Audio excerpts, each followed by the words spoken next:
Các bé ơi, hãy cùng khám phá những loài chim đẹp nhất trên thế giới nhé. Hãy nhấn thích và đăng ký kênh để xem nhiều video bổ ích. Hồng hạc. Hồng hạc. Flamingo. Flamingo. Các bạn biết không, đặc điểm của chim hồng hạc là bộ lông màu hồng tuyệt đẹp đấy. Chim hồng hạc có chiếc mỏ hơi cong xuống để lọc thức ăn từ nước.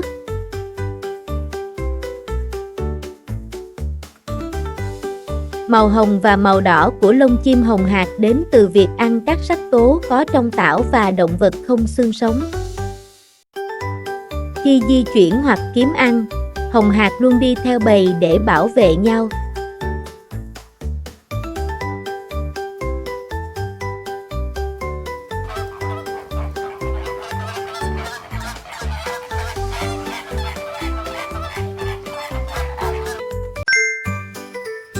Chim công.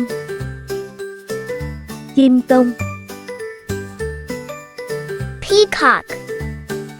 Peacock.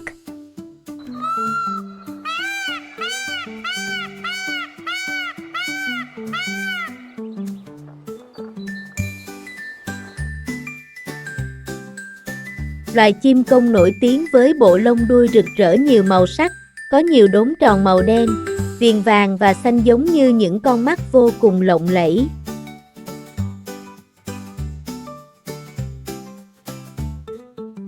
Khi xòe hết cỡ, lông đuôi của nó có thể tạo thành hình một cái quạt dài tới 2 mét.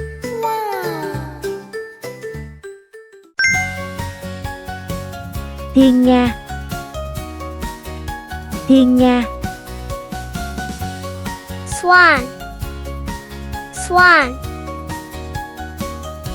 Thiên nga là một trong những loài chim lớn nhất thế giới, với sải cánh có thể đạt tới 2,7 mét và cân nặng lên đến 15 kg. Thiên nga có khả năng giao tiếp bằng tiếng kêu để báo động, bảo vệ lãnh thổ và nuôi dạy con non. Thiên nga không chỉ có màu trắng, một số con còn có bộ lông màu đen nữa đấy.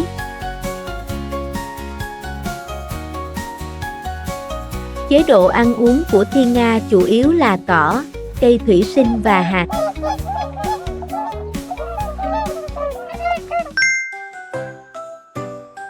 Chim bói cá. Chim bói cá. Kingfisher. Kingfisher. Chim bói cá là loài chim có màu xanh dương rực rỡ, chiếc mỏ dài, nhọn. Bộ lông nhiều lớp chống thấm nước để chim bói cá dễ dàng lao xuống nước để bắt cá.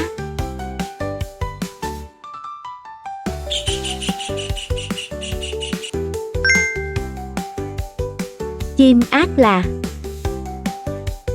Chim ác là. Magpie. Magpie.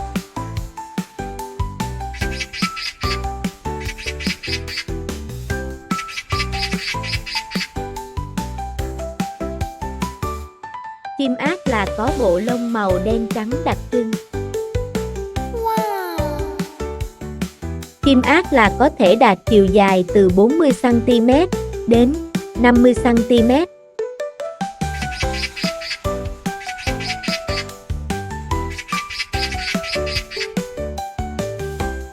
Chim ác là động vật ăn tạp. Thức ăn của nó trong mùa đông bao gồm ngũ cốc, quả mọng, hạt và trái cây. Mùa xuân là trứng, gà con và động vật gặm nhấm. Mùa hè là các loài côn trùng. Chào mào lửa. Chào mào lửa. Cardinal bulbul. Cardinal bulbul. Chào mào lửa sở hữu bộ lông đỏ rực rỡ và có cái chóp như chiếc mũ ở trên đầu. Chào mào lửa sinh sống trong rừng cây, vườn hoa, cây bụi và đầm lầy. Thức ăn của chúng chủ yếu là các loại hạt, trái cây và côn trùng. Sẻ ngô xanh. sẻ ngô xanh. Blue tit. Blue tit. Chim sẻ ngô xanh dễ nhận ra với bộ lông màu xanh da trời và vàng. Chim sẻ ngô xanh thích ăn các loại hạt và côn trùng nhỏ.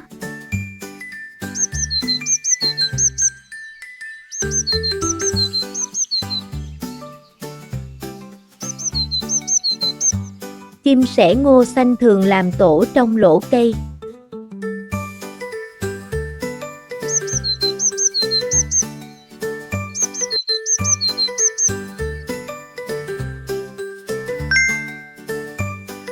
Hải âu cổ rụt. Hải âu cổ rụt. Atlantic puffin. Atlantic puffin. Đặc điểm nổi bật của loài hải âu cổ rụt Đại Tây Dương là chiếc mỏ màu cam sáng và xám. Ngoài việc bay lượn trên không trung, nhờ đôi cánh có chức năng như những mái chèo của mình mà loài chim này còn bơi được. Sơn ca. Sơn ca. Nightingale. Nightingale. Chim sơn ca nổi tiếng với giọng hót cực kỳ hay. Thức ăn chính của chim sơn ca là các loại côn trùng như cào cào, châu chấu, kiến non, lúa, bông cỏ. Chim trĩ. Chim trĩ. Pheasant. Pheasant.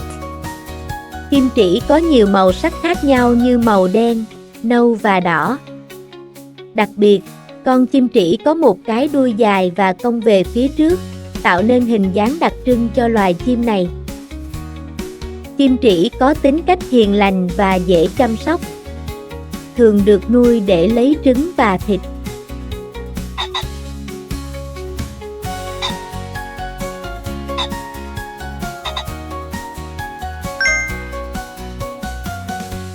Hải âu. Hải âu. Seagull. Seagull. Hải âu là một loài chim có tuổi thọ cao. Chúng có thể sống tới 60 năm.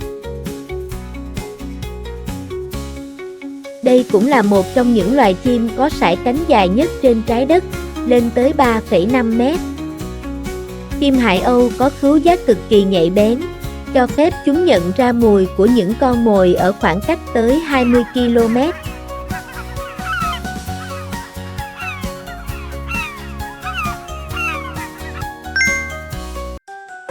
Chim đầu rìu. Chim đầu rìu. Eurasian hoopoe. Eurasian hoopoe. Chim đầu rìu có bộ lông màu nâu nhạt có nhiều vằn trắng đen.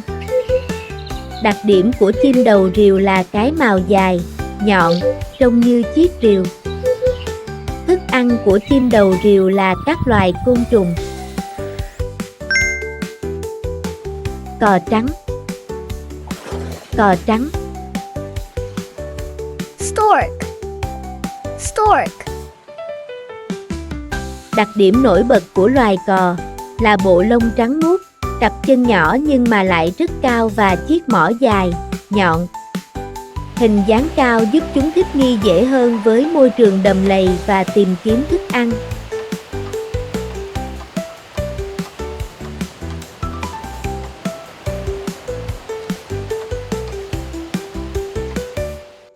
Cò thường sinh sống tập trung thành những đàn lớn.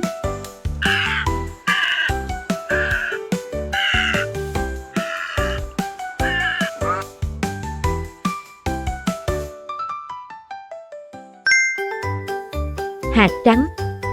Hạt trắng. Crane. Crane. Chim hạt trắng có bộ lông chủ yếu là màu trắng, với màu đen trên đôi cánh, đôi chân dài và chiếc mỏ màu đỏ.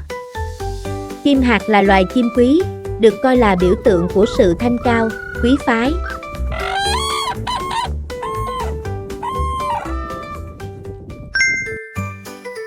Bồ nông. Bồ nông. Pelican. Pelican. Bồ nông trông có vẻ cục mịch, nặng nề nhưng chúng có thể bay cao, bay xa tìm mồi. Khi xuống nước, với đôi chân có màng, bồ nông lại có thể bơi nhẹ nhàng.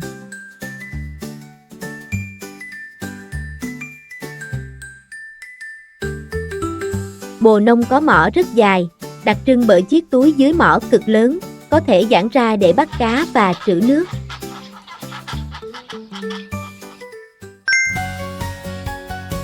Chim cánh cụt.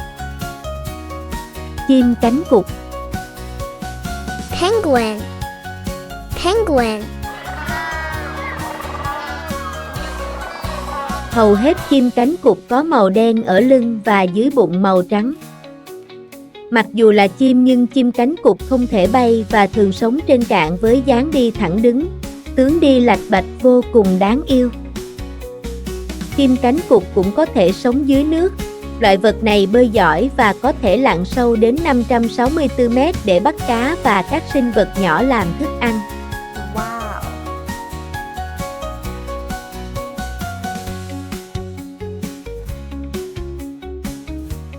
Love you. Cảm ơn và hẹn gặp lại các bé. Hãy bấm thích và đăng ký kênh nhé.